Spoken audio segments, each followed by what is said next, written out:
Good evening, everyone. Welcome to today's webinar here at Abhyas in our series. And today's topic is about redefining failure. My name is Priyanka, and I am the moderator here today. And at Abhyas, I work as an executive business developer and wellness specialist. Welcome to all of our audiences as they make their way through on the platform. But of course, welcome to our esteemed speaker here today. We have Dr. Nawana. So before I dive into our topic today and our exciting discussions, I think it's appropriate to just mention a little bit about what these webinars are and why we're doing them here at Abhyas. So these webinars that we have here at Abhyas have started since January 2025 this year, and they're all very much designed to bring a community together of like-minded individuals to expand awareness on topics that have been set here by Abhyas. However, we don't want these webinars to be perceived as being a solution provider per se. Saying that, our panel members are always very generous. And so we do always encourage our audience to take notes. And of course, you can hear the replay on our YouTube channel as well. So here at Abhyas, what we envision is actually through the application of experiential knowledge. We envision a paradigm shift in society's perspective, equipping it with the ability to face the challenge as is. And here our mission is that we are committed to equip individuals with equal opportunities by providing professional training, to impart the courses on mental well-being, therefore creating a better future for themselves and for humanity at large. And as our founder Namdeo would say, that all transformations have one thing in common: the turnaround in the perspective on what they have been through. So as our audience start making their way onto the platform, best way that you can engage and interact with our panel member and with myself is through our chat. So you can throw your questions in there, ask any comments, questions, and of course, I'll be moderating the chat today, and I'll be sharing any insights with our speaker today, and you'll be able to learn from him as well. So I'll move into now actually sharing a little bit about our speaker. So first of all, before we go into that, our topic today is called Redefining Failure. So this session, we are actually going to be exploring how we can shift our perception and how shifting our perception holds the power to allow us to transform what we call failure into a path of growth and possibility. And our speaker today is Dr. Augustine Nawana. Dr. Nawana is a Global University Systems Fellow and Program Team Leader at the School of Business Management and Creativity at Arden University in the UK. He has worked internationally in education for over 30 years. Apart from his mainstream academic work, research, and teaching in universities, his consultancy work has included executive coaching, business development, and academic mentoring. He also served as a consultant for the VDEM Institute, which is an independent political science research institute based at the University of Gothenburg in Sweden, as well as the Chevening Reading Committees. Welcome, Dr. Nawana. It's an absolute honor to have you on our platform today. Thank you very much, Priya. So we'll start with this, I guess, this first question, which is going to kind of get the creative juices flowing a little bit in our minds and in our bodies and in our hearts about what it is that we really, think or feel, or what's the first thought that really comes to our mind when we hear the word failure. So we can start with that, but I would actually really love to hear from you, as we have new people joining every time we have these webinars. A lot of people don't know much about your journey. So it'd be really amazing to hear from you a little bit about your journey and how you have come to this amazing position where you are here today as an inspiration and as a mentor for many people, whether they are in the professional industry or whether they're starting their academic career at university, whatever it may be. So over to you, Dr. Nawana. And of course, I'd love to hear what it is about today's topic that really resonates with you. Thank you. Thank you, Priya. I am fundamentally an educator. I started up as an educator and then moved to becoming an educationist. What is the difference? An educator is a teacher who goes in there and delivers education as something that has been handed over to them to deliver. An educationist would ask questions about what is in this education that I'm delivering to people. Seek to know the content, the process, and even the institution of education first before going ahead and delivering it. That's the difference between an educator, simple, and an educationist. His business or her business becomes understanding the educational process, content, devices, the institutions, etc., and actually delivering the education. So I'm an educationist as I stand, and I also play a role as an educator by just going in there and teaching people what is already there. That is my journey, and that is what underpins my journey to being a university lecturer today. Or call it professor, or call it anything. I am just that hand that you will offer, I will hold it, and then you open your eyes, and then I say, yeah, that's what I've been brought here to do. Here, it means this world. Okay, so that's my journey to get to this point where we are talking about failure. And why it resonates with me is that you don't change your paradigm unintentionally. It is an intentional process. It doesn't just happen to you.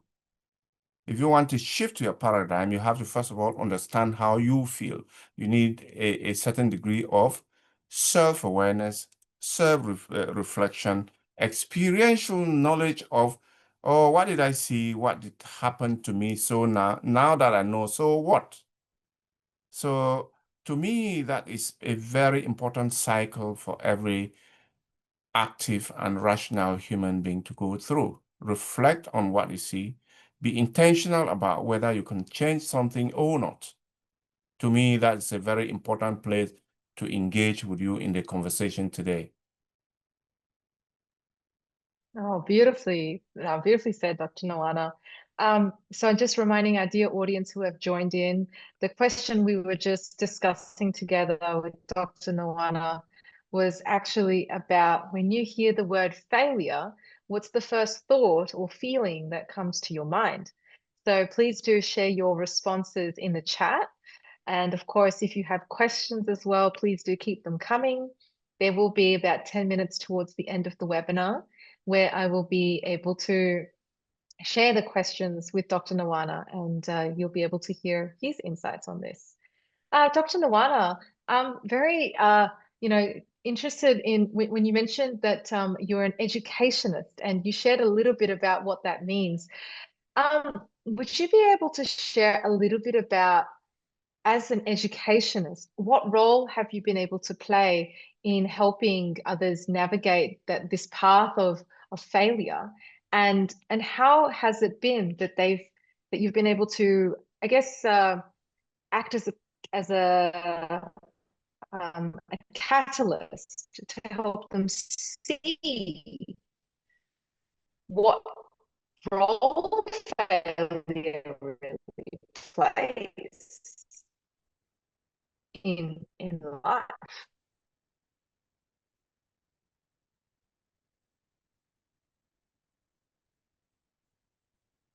Hello, Priya. Hello? We seem to be Can you facing, hear me? yeah, I can hear you now. I can hear you. Okay, would you like me to repeat the question? Okay, you can repeat the question, but I got a significant part of it, which is that as an educationist? How have I been Okay. able to really engage Yes. with the first thoughts about failure Yes. and apply the Hmm. shifting of paradigm to it? Um, I would like Yes, to, that's correct. yeah, I would like to keep this at a very, very less pedantic or less theoretical level, because we want a broader set of people to understand or to engage with what we're talking about. Well, I think education, being an educationist, which means those people in schools and colleges and universities, uh, means your system is fundamentally set to test people. And that is where you have the most concentration of where people experience failure and success. So education has always, formal education, sorry, I'm using this term very loosely now.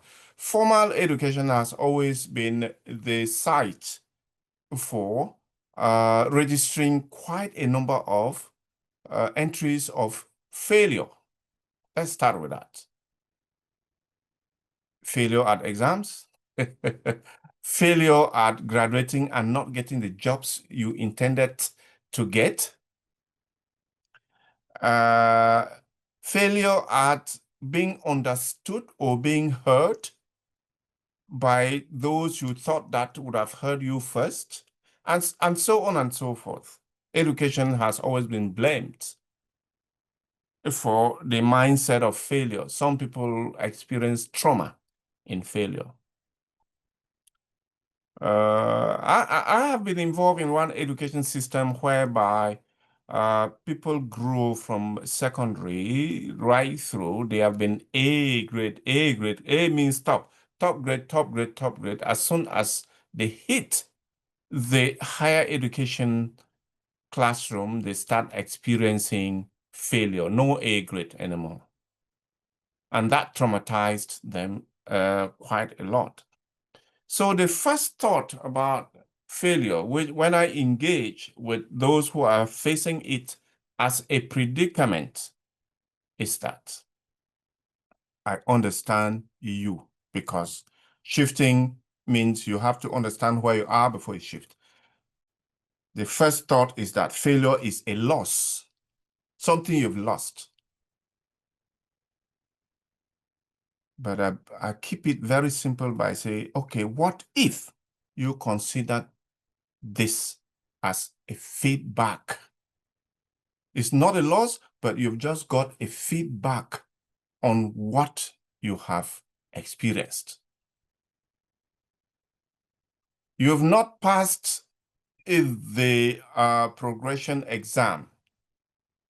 That is a feedback. It's not a loss.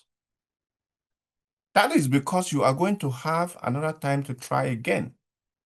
So you can then look at, oh, okay, if you say that, then I might want to look at it in a different angle. So if it is feedback, so I can now ask myself the question, why did I so-called fail?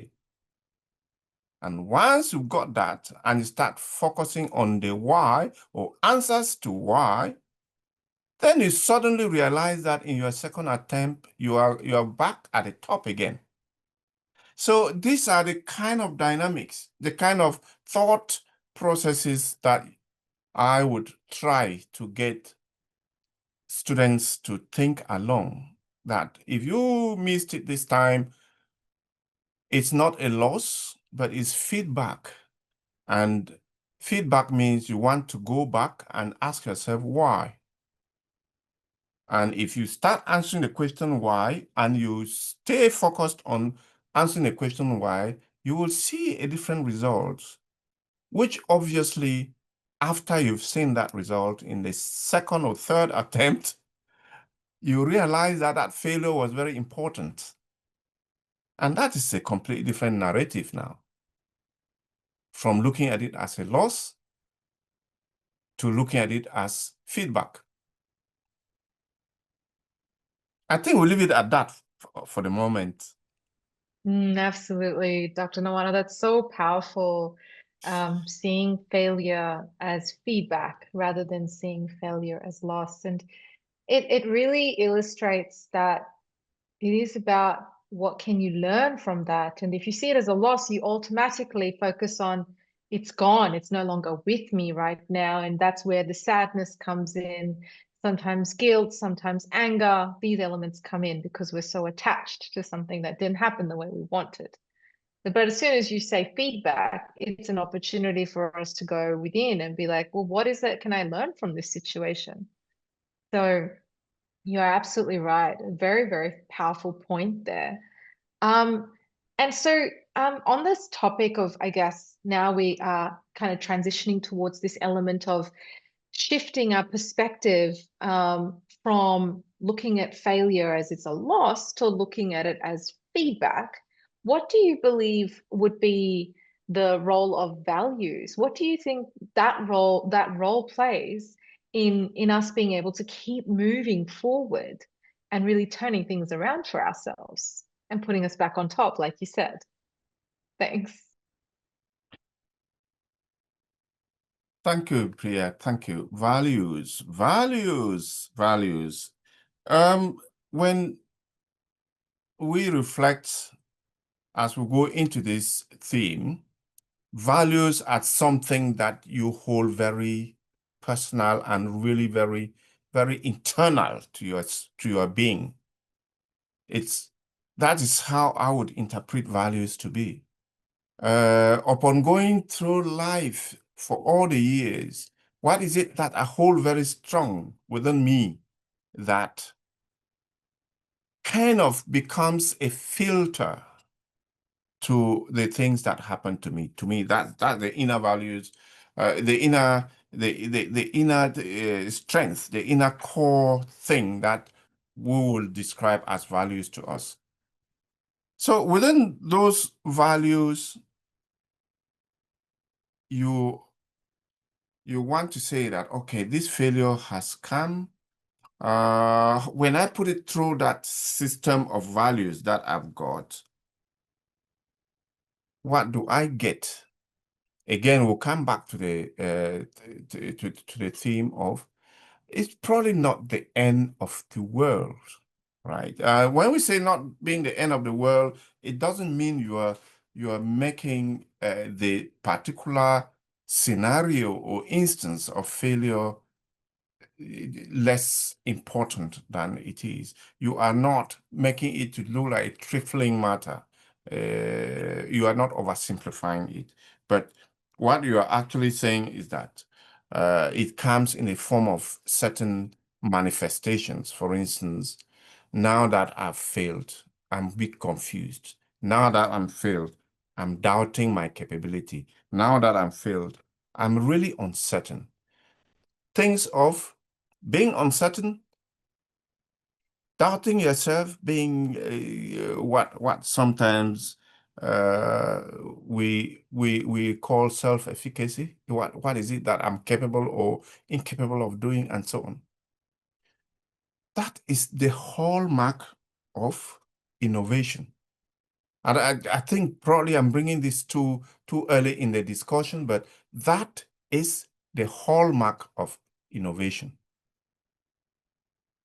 Innovation comes when you start doubting things in the face of a problem.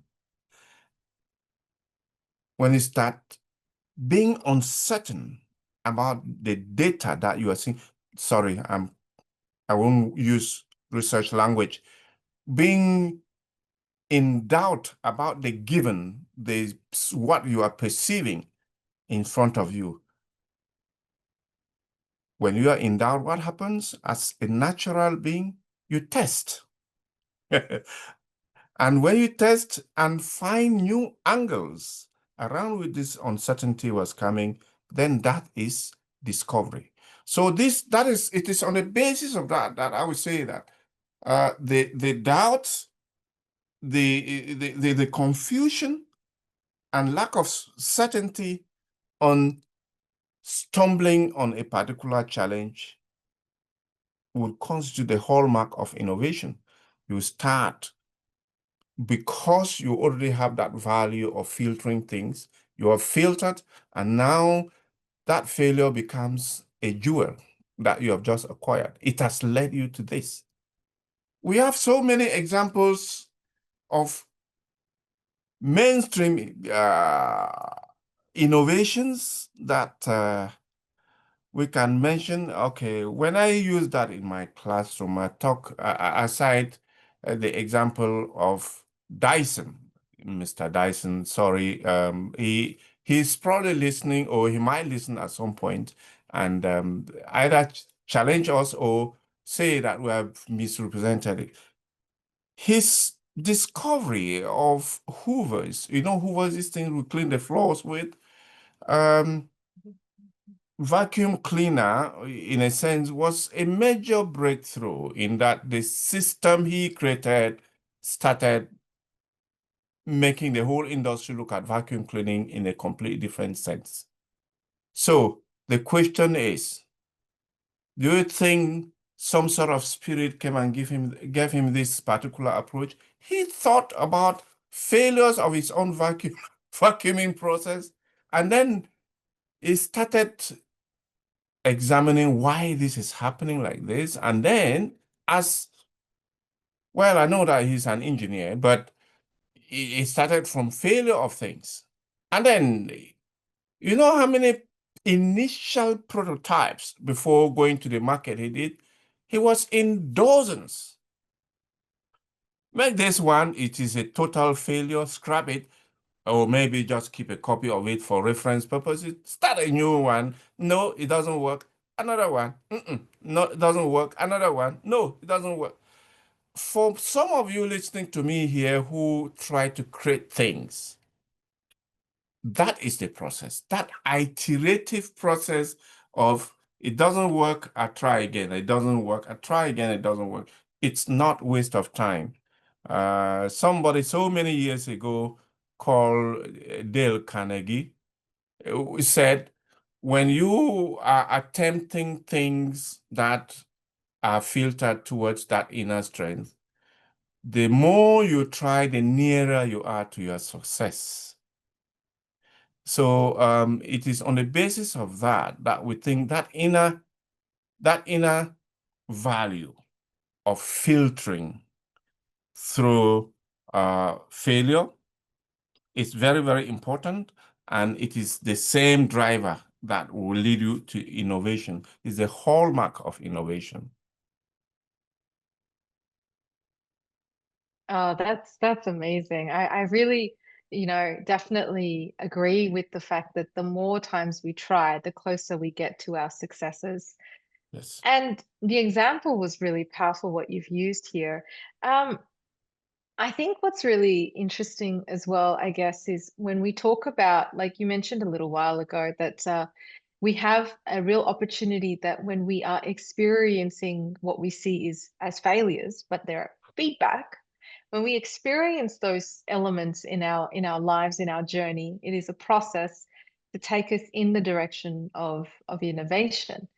Would you be able to, I guess, share a little bit more on what do you think innovation looks like for people who are, I guess, starting new in their careers? Maybe they're very new entering into the corporate world. What does it look like for them versus what innovation looks like for those who are, professionals who are already working in the corporate field? Thank you. Oh, wonderful. I I have a book I just edited in 2024, and it was published in January. Innovate, that topic was very, very prominent in there. There is a very, very critical point, which it's very necessary to explore when it comes to innovation. It is what got this person thinking about a particular thing. It starts with a problem. When we hear of a problem, There is that natural propensity to think negative, isn't it? In ordinary day language, a problem is a problem. A problem is not what you desire in your life, is it? A problem is never what you desire in your life. But unfortunately, or maybe fortunately, I would say, human existence is actually wrapped around so many problems. There are so many problems that we have to solve. It doesn't come and hit us as individuals every day. But when you see people who are innovative, they have tapped into one problem or the other. Instead of crying about the problem, they are thinking that, oh, I think if I went out there and spoke to Priya, our conversation can give me at least a snippet of thought on how I can start tackling this problem. Now, I'm really implicitly talking about design thinking. So, so innovators think in that way. Design thinking is embedded in their DNA. Um, DNA means the way their bodies function or the way their thoughts function. So without necessarily trying to be so narrow in the way of looking at it by looking at innovation through the eyes of individual innovators, what we are saying is that the spirit that drives innovation comes from the starting point of a problem. If we look at the trajectory of revolution in industrial terms, from the 17th, 18th century right up to the 1900, when the internet was invented, or what we call the Industry 4.0 today, which is about automation and so on and so forth. Each of those innovations came as a result of solving a problem or the other. If we go right back to the 18th, 19th century first industrial revolution, we will be thinking about the problem of needing to produce more food. The problem of needing to produce more food meant the agricultural land was producing food, but the rate and speed of production was way too slow. If using carts and horses to drag this retovating machines and plows through the field, it takes hours and hours. Now, what can we do? Oh, somebody has invented a steam engine somewhere.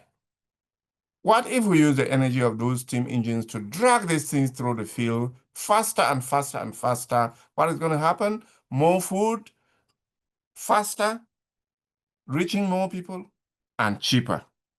It's a revolution. They have solved a problem, and we kept on moving on like that right up to the discovery of electricity, the discovery of internet, and large language models, which we talk about today. It's still about solving problems. It starts with problem, and innovation in your terms in the industry today. Don't you ever think that everything is already invented. Never. We can never discover everything. Just first of all, look at problems. Problems around you, there are just so many of them. We can never really exhaust the number of problems around you, but if you are not looking, you will never see them. If you are not looking, you will not see them. As entrepreneurs and budding business or entrepreneurs, you have to be intentional about trying to solve problems. And once you are intentional about problems, ask yourself, look left, look right, look up, look down. Are there any existing snippets of solutions that I can bring together? Because it's never about inventing the wheel. Absolutely never. It can't be about inventing the wheel. It is about looking around and asking the question, what can I use in order to solve this problem?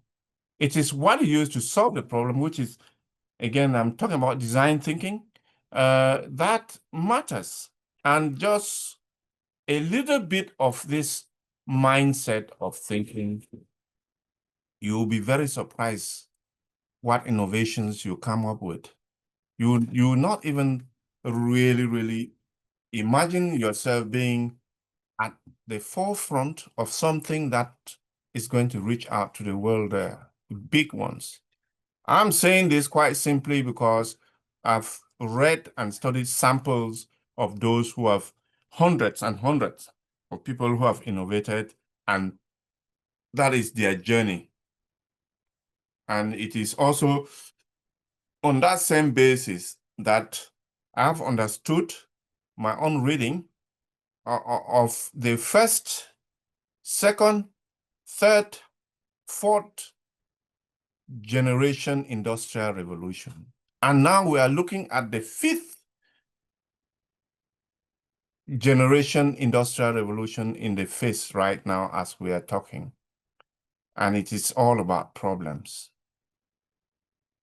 Sorry, Priya, I may have gone on for this on this so much, but it's just such an extensive topic to talk about. Yes. How do we really innovate? It's really challenging. But I think that is the kind of mind map that I have experienced. That's my own understanding, my own reading of the mind map of the innovator. That's so fascinating, actually. You are absolutely right. Like, the world that we live in today, it is becoming even more and more inherently crucial that we be able to solve problems, that we be able to face problems, face challenges, and be able to work through it. And you also mentioned a very valid point that you don't need to reinvent. But it does also, I guess, the importance of never leaving things unchecked, always seeing what is there around that you can use, that you can learn from, and then modify, because innovation is very much about continual refinement and continually growing. So when you mentioned, and it's such a really interesting point, you mentioned that the world we live in today, um, it's so much more sophisticated. We can access anything super quickly, right? If we need information, a couple of clicks on Google and you'll have the answer right away. If you want food, just order from Menulog, you've got food within 20 minutes. You know, things are so much more easily available, yet there is an increase in problems. So I guess then that kind of takes us into this pathway or this next element of discussion, which is really about we have more problems. We therefore have more uncertainty. So how do you think we can really navigate this uncertainty, this confusion, and this doubt? And what do you think is really needed in terms of like inequalities, really, to take us in that direction of not only having a problem, but being able to rise above it and innovate and grow through that process? Yeah, thank you, Priya. That you see, when I try to process the question about specific stressors that we have today in the face of increasing possibilities. For instance, let's take inequality as the example that you have brought forth.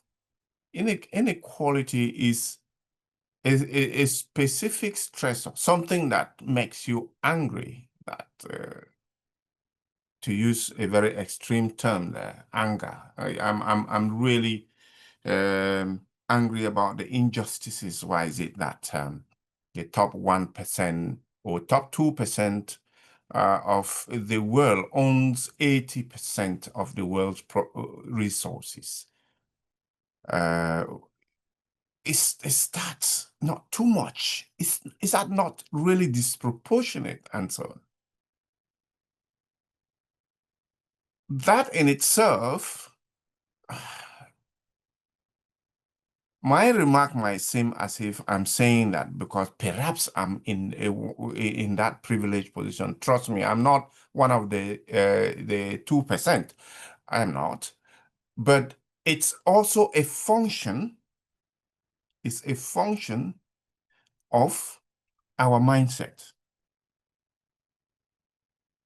right? It's a function of our mindset in that what constitutes ownership of resources.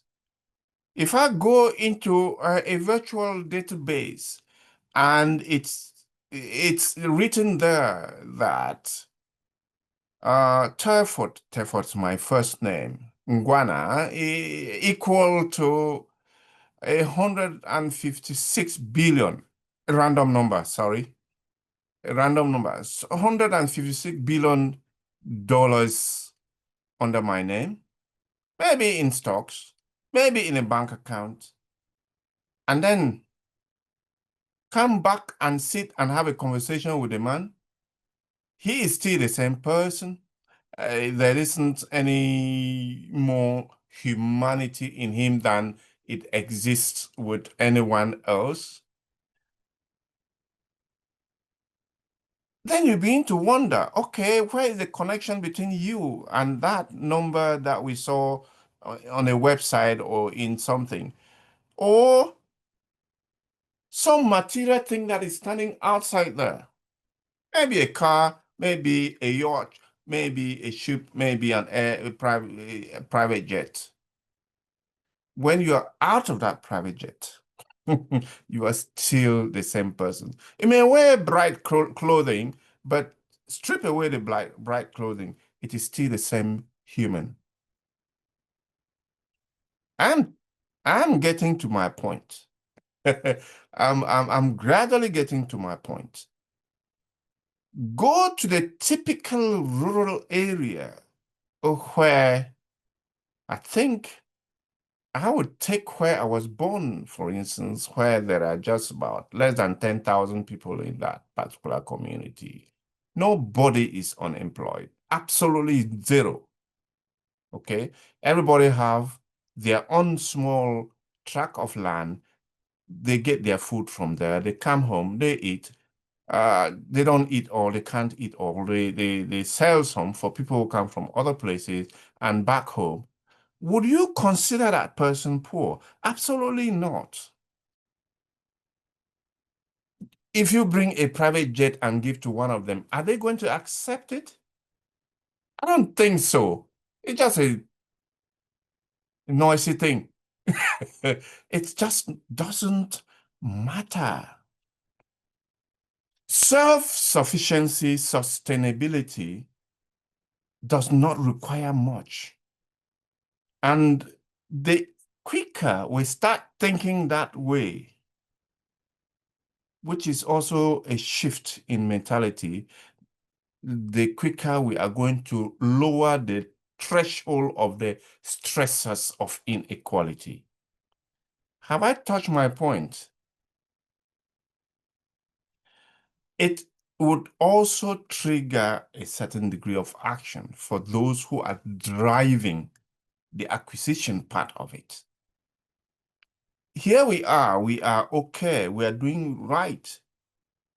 But why would I leave the right thing I'm doing now and focus on something else quite simply because it's going to give me more money? Perhaps that will affect my decision.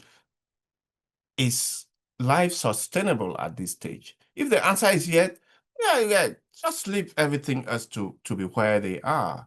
I am not encouraging lack of enterprise because I'm a researcher in enterprise education, which is moving away from a cycle of where you are thinking that you are poor. You should think about the fact that you are actually quite rich and convert the little problems you are facing into some source of sustainability and self-sufficiency. To me, it's very important. It's not a mindset that you can sell to everybody because people want to be competitive. They want to get more and more and more and more. And on the other hand, people are stressed and stressed and stressed about inequality when they are actually good. It's quite a controversial point to make, but I think that is where I stand on that. Thank you. Thank you for sharing that. You're absolutely right. It does have everything to do with our mindset. We have the power to attract whatever it is that is meant for us if we choose to be in a state of gratitude, in a state of embracing what it is that we Thank already you. have. Thank you. Yes, Thank you. I completely agree with you on that point. And I guess earlier you were mentioning about how when we are innovating something or the world we live in today, we're dealing with more and more problems than we ever did before.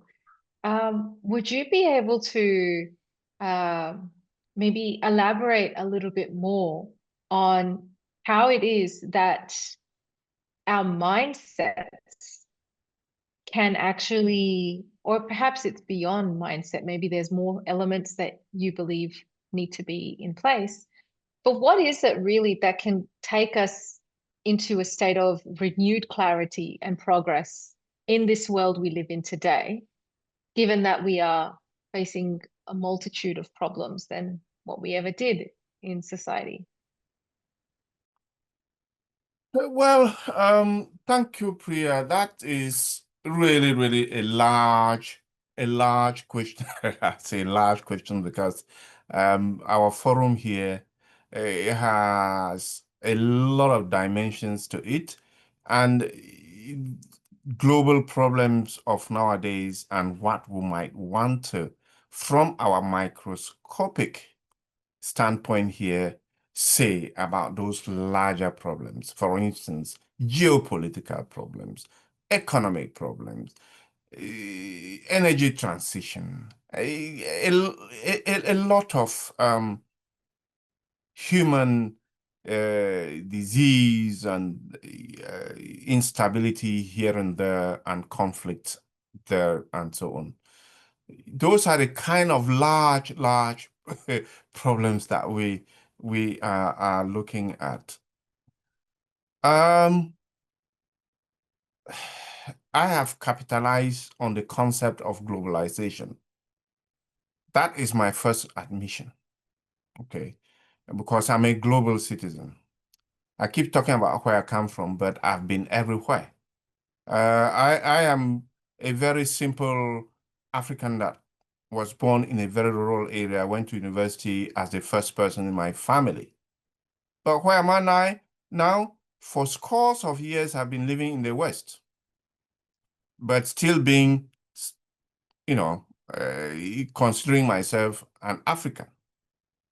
Now I have benefited from globalization, okay, very well. My children, my grandchildren, they don't identify as being belonging to one country. Some would identify as Welsh. I would say some would identify as English. Some would identify as Filipinos. I'm stating this as a fact. You see, so I've benefited from globalization, but I will not hesitate in saying that there is a specific dimension of globalization that is hurting us. There are a few, not only one. Some aspects of globalization are hurting us. They are hurting us in that. Within it, the notion, I will say this, the notion of competitiveness comes with a lot of counterproductive outcomes. I mean, the competitiveness that is unhealthy, the zero effect, zero-sum competitiveness. Let me explain and justify myself on this.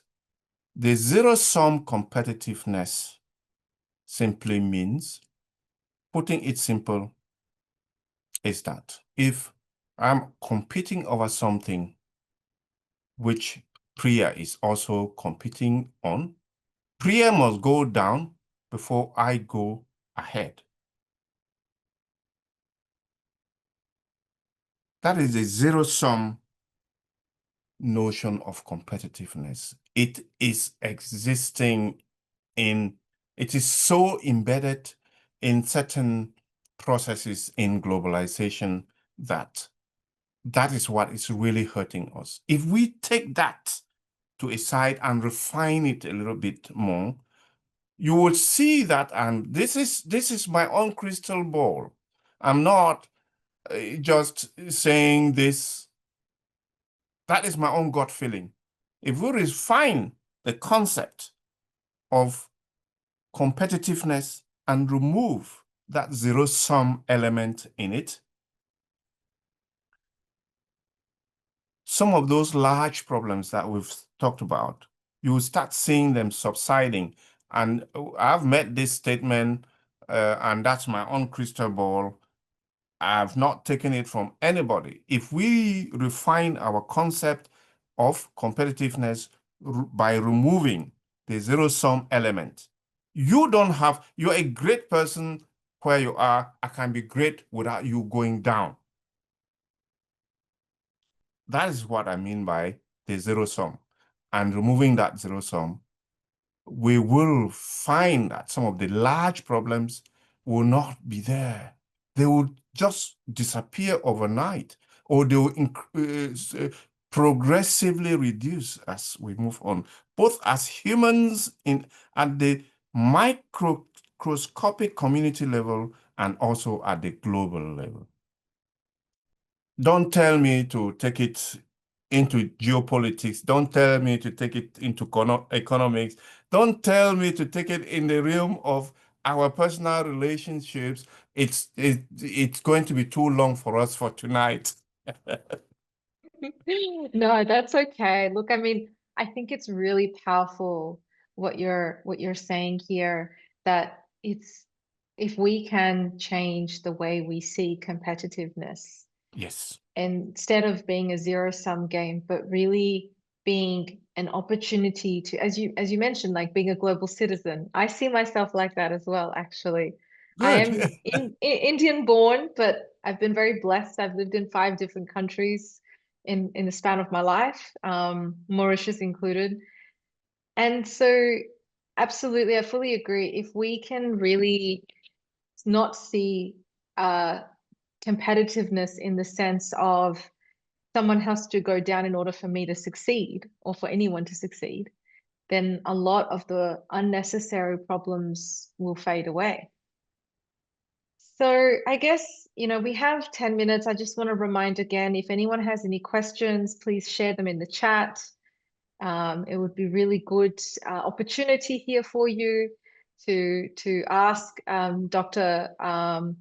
Nwana about any elements that you perhaps want to know about, whether it's your organization or whether it's your personal life, your career, whatever it is. But I guess what would be really interesting here is let's link it back to this element of failure. So when we talk about failure, it does seem to be that even in the context of competitions, people really see that as, you know, if they are competing against somebody, or, you know, like if we look at exams or whatever it might be, that if they haven't got exactly what that person's got or higher than that person, then therefore they are a failure. So that is very fascinating. And I guess what I'm interested in understanding from you here, Doctor, is that what's needed really to shift that perspective, that individuals really need to focus on here. Thank you. Thank you, Priya. I can tack my answer onto our near concluding remark on refining the concept of competitiveness. And then we can use industry-specific example to really illustrate how I can look at you like that with a lot of envy as an organization, and I say, oh my God, oh gosh, they are doing so well. Why am I not doing the sort of stuff that they are doing? So in industry example, and looking at my idea of pushing aside zero-sum concept of competitiveness, the counter the counterpoint, that is the reverse of that, would be collaboration, right? So if you don't do zero sum, what else can you do? You can do collaboration. It doesn't mean you do nothing. I'll just sit there and nothing happens. You can do collaboration. So let me do role play between Telford Ngwana and Priya Parkash, two organizations. Priya is doing so well, exceedingly well. I'm not doing that well, but there's quite a lot she does that I don't know how she manages it. I've got to lift my game. Now, rather than put you down in order to get up, and then I'll approach Priya and say, look, listen, we can do strategic alliance. Do you understand? Say, yeah. But what does your company cost, for instance? Your company might cost 100 million. Look, listen, you're doing very well for yourself, but I'll pay you 150 and then take over your company, but you will still work and you still earn and you still do very well. But then I know that you are very smart in some of the things you do. Let's work together. Strategic alliances. More and more strategic alliances should be tagged under the theme of collaboration, be it in the geopolitical, be it in the social, be it in energy transition, be it in, if we put it theoretically that way, we'll see results. So Priya and Gwana now are having strategic alliance rather than fighting in court. You see, so that is where this whole thing seems very simple, but it's actually very practical. It is actually something that you can strategically decide that, am I going to go trying to slack off the other company in order to take their market, or I will seek strategic alliance with them in order that we benefit from the power of working together in synergy. I think I don't need to say too much about this. Definitely. No, that's really powerful point there. It really illustrates the importance of being inclusive, because the more we're able to collaborate, the more we are expanding our perception. And as we were talking about at the beginning, our mindset can shift from failure to feedback. The more we collaborate, the more inclusive we are of others' views, of others' perspectives, the more feedback we will get. And that will take us in that direction of having more clarity and more progress in our lives. So that's really powerfully said. Thank you so much, Dr. Nawana. I haven't seen any questions come through. Again, reminding if you have any questions or if you have comments. We have a very intimate group here today. So if you have comments, feel free to unmute yourself. You can 100% share any comments that you have for Dr. Nawana or for today's topic. All right, no problem. So I think with just a few minutes left, I will take this opportunity to really just summarize what we've touched on today. And so we've spoken a bit about the element of failure and how failure should not be seen as something as a loss, but actually be seen as, again, as feedback. Persevering, we get closer and closer to our successes. I really enjoyed the examples that were shared here today, the Dr. Nawana you were sharing, about if we look at the times when electricity was invented or when we had the new invention in terms of cleaning devices. Lots and lots of iterations of failed models had to be part of that process in order to get to the final product. So very much in this way, as human beings, the more that we experience what we perceive as trauma or as failure or something negative is all there to transform us, is all there to refine us, to make us better, to bring us closer to what it is that we really inherently deserve, that we connect with. And I really enjoyed Dr. Nawan rather than competition, and not seeing competition as a zero-sum game, that you can, I can only succeed if that person fails. It doesn't work like that. Both parties have specific gifts, specific skill sets. They both can succeed through synergy, through collaboration. And finally, I do want to end on this point that if we can just move into the direction of collaboration, move away from competition, the unhealthy competition, we'll start seeing that a lot of the superfluous problems that we face today will start to disappear. Or any major problems as well will start to disappear. So that's our webinar for today. So I'm so grateful and to your insights here today, Dr. Nawana, and I really hope our audience have enjoyed themselves. So if you've enjoyed this and you want to take the conversation further, then I'm very happy to share with you that we will be exploring a World Mental Health campaign leading up to World Mental Health Day on the 10th of October.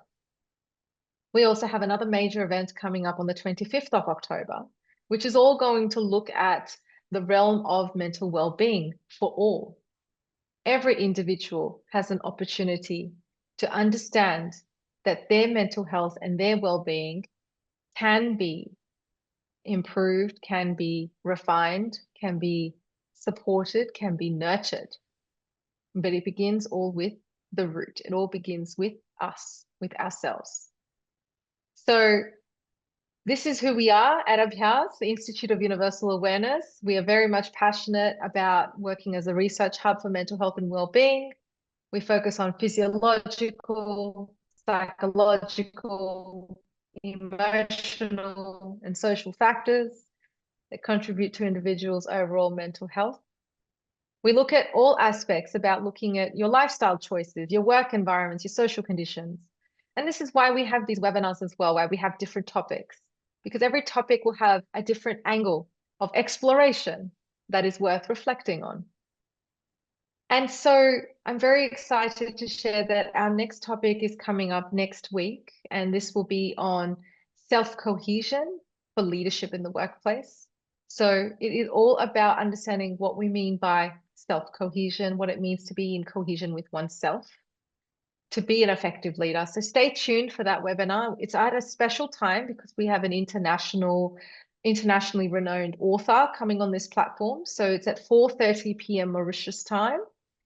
But I do encourage you to join. Please join us on LinkedIn. You can follow our website as well our webpage on LinkedIn, Abhyas Institute of Universal Awareness. So stay tuned for the details of that webinar. But for today, I want to say again a very, very big thank you to you, Dr. Nawana. Very grateful to your insights today. Very grateful to our audience. And with that, I wish you all a lovely evening. And I will see you again on this platform next time. Till then, bye for now and look after yourselves. Thank you.